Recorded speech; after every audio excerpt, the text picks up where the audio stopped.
Well, thank you very much. Wow. This is a nice building, I have to tell you. So this is a special occasion for a lot of reasons, but number one is it's our first occasion in this building using it for peace. And it's all about peace, and it's a great honor. And Marco, you've done a fantastic job in getting it ready, but it's a spectacular building, and we all appreciate it. And very importantly, we're settling a war that's been going on for decades with millions and millions of people killed.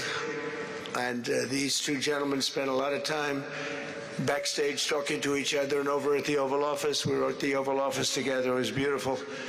And I think it's just a very important day. And we have other leaders from other countries, and you said such beautiful things. I'd love to have you come up. We'll finish up, and then I'd love to have you come up, and if you could issue the words that you just issued backstage. It usually doesn't work, you know. It usually never happens. They said, oh, they said it much better before, but you will probably do better up here. But I'd love to have you say how you felt, because it is an amazing day. Great day for Africa, great day for the world, and for these two countries, and they have so much to be proud of. And I want to thank the leaders. I want to thank you very much. It means maybe more because we are here together for the first time ever in this building. Brand new, beautiful building. I don't want to tell you how much it costs, because I hear it's a lot. Okay? They don't build inexpensively here. But I just want to thank you very much. So please sit down, everybody. I want to thank everybody for being here. It's a momentous occasion. It's truly incredible setting. It's very few places I've seen like this. In this holy season, we prepare to celebrate the birth of the Prince of Peace. We have come to the U.S. Institute of Peace to sign a historic agreement that will end one of the longest-running conflicts anywhere in the world, with far more than 10 million people killed. Today, we commit to stopping decades of violence and bloodshed and to begin a new era of harmony and cooperation between the Democratic Republic of the Congo and Rwanda. I want to thank the two courageous leaders. They are courageous leaders. They really are courageous leaders, great people. President Tshisekedi of the Democratic Republic of the Congo and President Kagame of Rwanda. They are amazing people, and they had stories to tell me that were incredible. Really fascinating in so many different ways. Sad and beautiful, both sad and beautiful, and today makes them beautiful. I've just held really fantastic meetings with both men and representatives of other countries, where we discussed the importance of upholding this new agreement. Very detailed, powerful agreement. I also want to thank several foreign guests and dignitaries in attendance to celebrate this magnificent event, including the President of Angola. Please, would you stand? And so great to see you. Thank you. The President of Burundi. Thank you very much. Great to see you again. The President of Kenya. We have the Olympics here.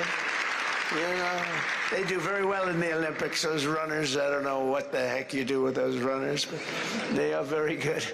I've been watching them for a long time. So we have the Olympics coming to the United States. You know that. Thank you very much. And you'll come as our guest. Thank you.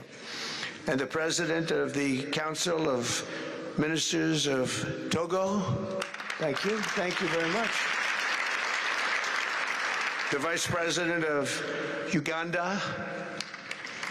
Thank you. It's such a beautiful color. Like all these guys are wearing these dark suits. You just stand out for a lot of reasons. You're beautiful. The Foreign Ministers of Qatar. Thank you. Thank you very much. Say hello to my friend, a great man. And the United Arab Emirates. Thank you. Thank you. My regards, right? And the Chairman of the African Union Commission. who's done a fantastic job, and thank you for all your help. We appreciate all your help. A special group of people. A very special thanks as well to Secretary of State Marco Rubio. Marco, please stand. Thank you. And thank you for putting a certain name on that building. I said, boy, that is beautiful. That blew up last night. They said, that's a great honor. It really is. On this building, it's a great honor. Thank you very much. I assume you had a lot to do with that. Just a little bit. Yeah. Thank you. Appreciate it. And Senior Advisor for Africa, Masad Boulos, who's been fantastic. Thank you, Masad. All of these people, every one of them were indispensable in forging this agreement. Let me also recognize Senators Mike Rounds and Lindsey Graham. Lindsey, thank you. Mike, wherever you may be. Thank you. Thank you, Mike. Representatives Ronnie Jackson. Where's Ronnie? Ronnie is that great guy. He won his race in Texas by 48 points, right, Ronnie? So I don't have to ask if he's in any, I don't even have to endorse him anymore. It doesn't matter. Save the paper, right? Great job. Chris Smith. Chris? Thank you, Chris. Great. Good job. Trent Kelly. Trent? Thank you very much. Thank you. And the acting president of the Institute for Peace, Darren Beatty. Thank you, Darren, very much. Thank you very much, Darren.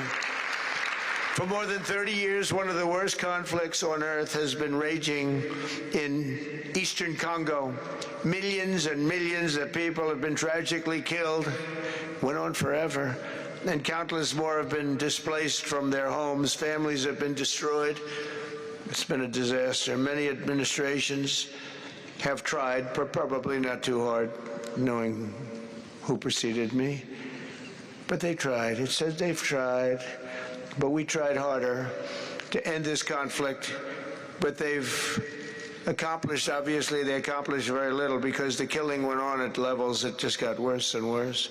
And today we're succeeding where so many others have failed, and this has become the 8th war that we've ended in less than 1 year. Such an exciting thing to do. This has been a really, because we're talking about 30 years of fighting, 30 years, much more than 10 million lives. Last June, thanks to the efforts of Secretary Rubio and Mr. Boulos, Rwanda and the DRC reached a landmark agreement to move toward peace. They started the process. I met with some of their great representatives who are here also, and we started a great process.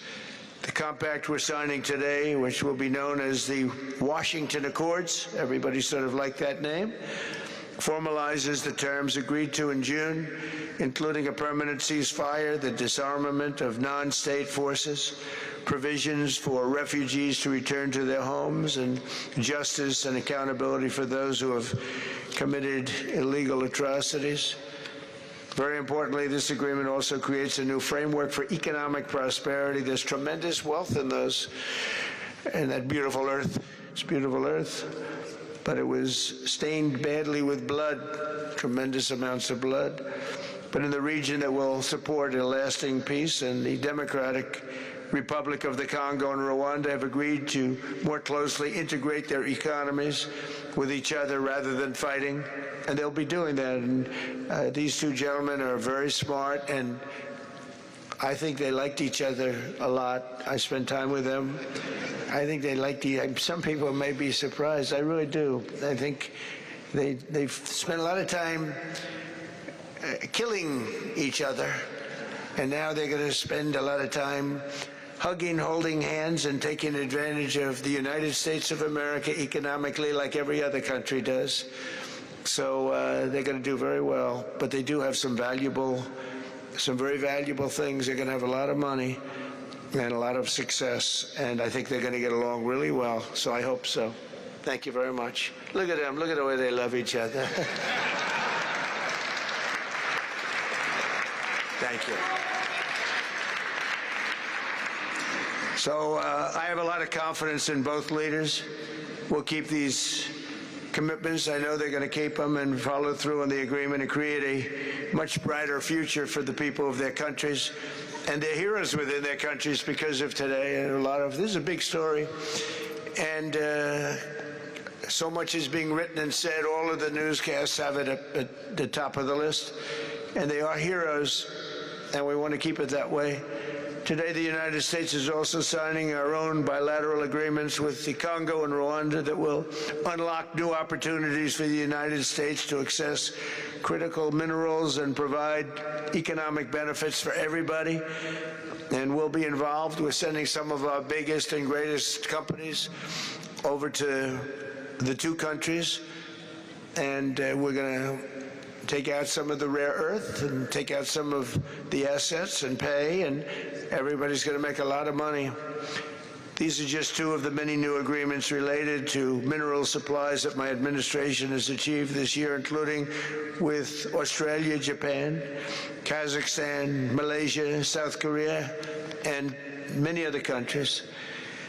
With all of these agreements, we're forging new economic security partnerships that protect the interests of America and our friends and partners, and a core feature of my administration's national security strategy, a big part of which is the tariffs. We're taking in trillions of dollars in tariffs. Nobody's ever seen anything like it, and it's given us really great national security. We'll be paying down debt. We'll be making distributions to people. And we're really doing a job. It's amazing. I was with a gentleman, the future king of Saudi Arabia, and you've heard me say this a couple of times, but 2 months ago when I was over there, he said, and actually Qatar is represented today, and UAE is represented, and your leader said the exact same thing, different words, but the exact same thing, that 1 year ago, they thought our country was dead, and now our country is the hottest country anywhere in the world. We're the hottest country anywhere in the world. Nobody's ever seen anything like it. We have over $18 trillion, that's just in 10 months, pledged or being invested or pledged to be invested in the United States. Think of that, 18 trillion. The highest amount we've ever had is 1.5. Under the Biden administration, they did much less than 1 in 4 years. Think of that. So they did less than 1 trillion in 4 years. We have 18 trillion in 10 months. It's going to be much more than that, too. No other country in history has ever been close, no matter what country you pick.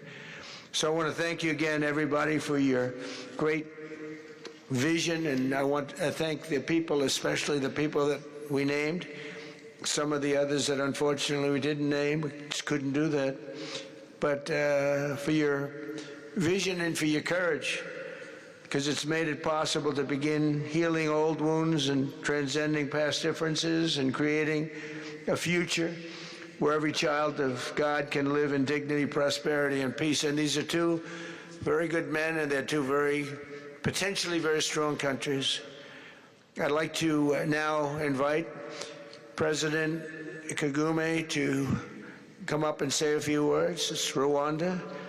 And then, if I may, President of DRC, who really is doing a great job. These are two men that are doing a great job. And again, they are so respected because of what they're doing today and the mission that they've really, I think, accomplished. And we'll see how it all works out, but I think it's going to work out really great. They want to get on to other ways of living for their people, and they're great leaders. Thank you very much.